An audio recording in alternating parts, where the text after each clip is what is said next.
Delhi liquor scam లో BRS MLC Kalvakuntla కవితను CBI ఈ రోజు నుంచి విచారించనుంది. కవితను ఢిల్లీలోని రౌస్ అవెన్యూ కోర్టు సిబిఐకి 3 రోజుల కస్టడీకి అనుమతించింది.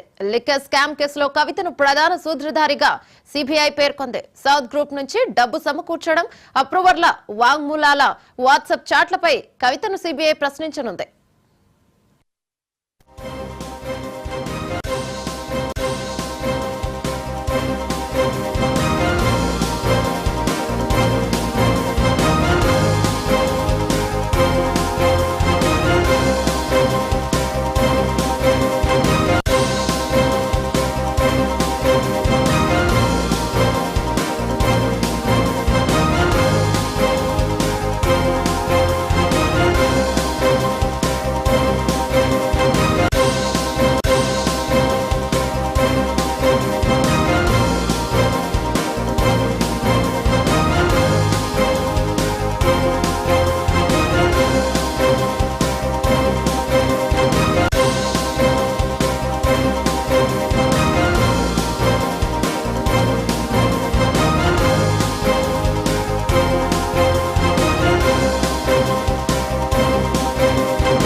మరోవైపు BRS working president KTR Delhi వెళ్లనున్నారు. రేపు సాయంత్రం కవితను కలిసే అవకాశం ఉంది.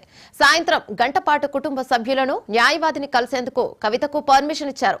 దీనిపై మరింత సమాచారం అందించడానికి మా crime bureau chief Madhu live లో ఉన్నారు. మధు, చెప్పండి. ఢిల్లీ లిక్కర్ స్కామ్కి సంబంధించినటువంటి కేసులో ఇప్పటికే అరెస్ట్ అయినటువంటి కవిత ఇంకా సిబిఐ అధికారులు ఈ రోజు నుంచి కూడా విచారించబోతున్నారు. 3 రోజుల పాటు రౌస్ అవెన్యూ కోర్టులో సిబిఐ అధికారులు దాఖలు చేసినటువంటి పిటిషన్ ఏదైతే ఉందో ఆ పిటిషన్ పరిశీలించినటువంటి ధర్మాసనము 3 రోజుల పాటు కస్టడీకి ఇస్తూ కూడా ఆదేశాలు జారీ చేసింది. అయితే ఒకవైపు కస్టడీకి ఇచ్చిన తర్వాత అందులో కొన్ని నియమాలు అయితే పెట్టడం జరిగింది. ఆ నిబంధనల ప్రకారం వచ్చేసి సాయంత్రం సమయంలో, అంటే మార్నింగ్ నుంచి కూడా ఈవినింగ్ వరకు కూడా విచారణ కస్టడీ జరిగినప్పటికీ కూడా సాయంత్రం సమయంలో కుటుంబ సభ్యులు ఎవరైతే ఉంటారో ఆ కుటుంబ సభ్యులను కలవచ్చు అని చెప్పిన నేపథ్యంలోనే ఈరోజు సాయంత్రం ఈ టోటల్గా బీఆర్ఎస్ పార్టీకి సంబంధించినటువంటి కొంతమంది కీలకమైనటువంటి నాయకులు అండ్ మోరోవర్ కేటీఆర్ కూడా ఢిల్లీకి వెళ్ళబోతున్నారు. అక్కడ కవితను కూడా కలవబోతున్నారు. జరుగుతున్నటువంటి పరిణామాలు ఏవైతే ఉన్నాయో మొత్తం లిక్కర్ స్కామ్కి సంబంధించి అండ్ మోరోవర్ ఇక్కడ తెలంగాణలో ఉన్నటువంటి రాజకీయ వెదర్ ఏదైతే ఉందో వాటన్నిటి మీద కూడా చర్చలు జరపడానికైతే అక్కడికి వెళ్తూ ఉన్నారు. కానీ లిక్కర్ స్కామ్కి సంబంధించి ఆల్రెడీ ఇప్పటికే ఎన్ఫోర్స్మెంట్ డైరెక్టరేట్ అధికారులు ఈ మొత్తం దీనికి సంబంధించినటువంటి కేసులో ఏదైతే కవితను అరెస్ట్ చేశారో కవితను అరెస్ట్ చేయడం, తర్వాత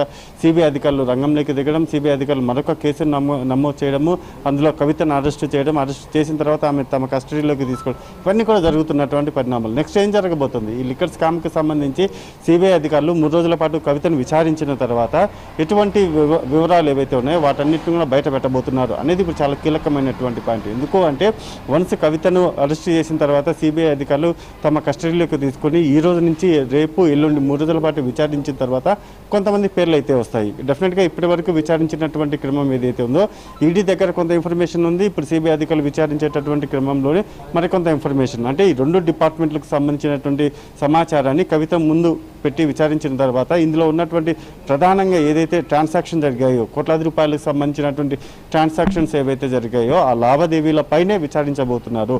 ఆ డబ్బులన్నీ కూడా ఎవరి నుంచి ఎవరి ద్వారా వచ్చాయి, అసలు ఈ డబ్బులు సమకూర్చినటువంటి పర్సన్స్ ఎవరు, మీకు ఈ డబ్బులన్నీ కూడా బ్లాక్ మనీ ఏదైతే ఉందో వీటన్నిటిని కూడా ఎక్కడి నుంచి తీసుకొచ్చారు, ఇలా ప్రతి పాయింట్ను కూడా అంటే డౌన్ టు ఎర్త్ అన్నట్టుగానే ప్రతి పాయింట్ అన్ని కూడా వాళ్ళు సిబిఐ అధికారులు విచారించిన తర్వాత ఇందులో కొంతమంది కొత్త పేర్లు కూడా బయటికి రాబోతున్నాయి. ఎందుకంటే ఈ కేసులో సిబిఐ అండ్ మరోవర్ ఈడీ ఈ 2 డిపార్ట్మెంట్లు విచారించిన తర్వాత డెఫినెట్గా మరికొంతమంది ఈ మొత్తం కేసులో తెర మీదకి కొన్ని పేర్లు వస్తాయి.